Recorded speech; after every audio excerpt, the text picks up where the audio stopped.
আওয়ামী লীগের কার্যক্রম নিষিদ্ধ এবং সংশোধিত সন্ত্রাস বিরোধী বিল পাশকে স্বাগত জানিয়েছে বিএনপি সহ বিভিন্ন রাজনৈতিক দল।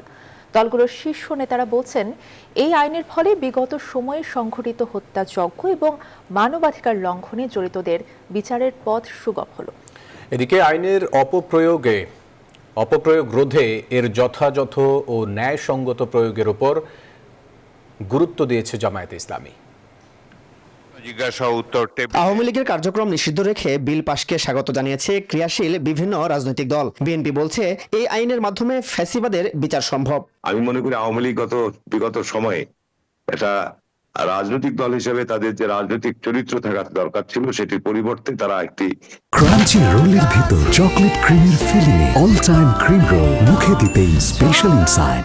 ফ্যাসিবাদী যে রাষ্ট্র কায়েম করেছিল, এইটি তার উপযুক্ত শাস্তি এই আইনের মধ্য দিয়ে আপনার বহাল করা হয়েছে। আমি মনে করি যেহেতু সর্বসম্মতক্রমে সংসদে কণ্ঠভোটে পাশ হয়েছে, সুতরাং অবশ্যই যারা বিগত সময়ে এদেশে গণতন্ত্র হত্যা, মানবাধিকার লঙ্ঘনের ক্ষেত্রে গুরুত্বপূর্ণ ভূমিকা রেখেছে প্রশাসন এবং আইন প্রয়োগের সংস্থা সহ রাজনৈতিক দল হিসাবে, সকলেরই বিচারের আওতায় নিয়ে আসা উচিত এই আইনের আওতায়।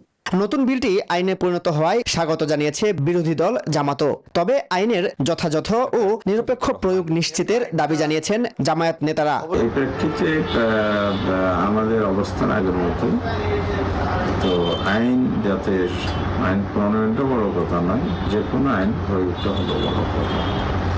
আইন যেন নিরপেক্ষভাবে সচেতন প্রয়োগ হয়, এটাই হলো আমাদের বক্তব্য।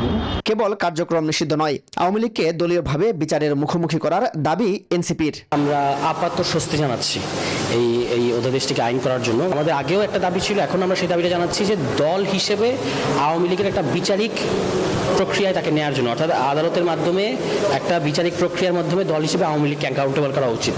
প্রধান তিন দলের নেতারাই বলছেন, জুলাই বিপ্লবের অঙ্গীকার রক্ষায় সংশোধিত আকারে এই বিল পাশের কোনো বিকল্প ছিল না। মাসুদ সুমন, নিউজ 24, ঢাকা।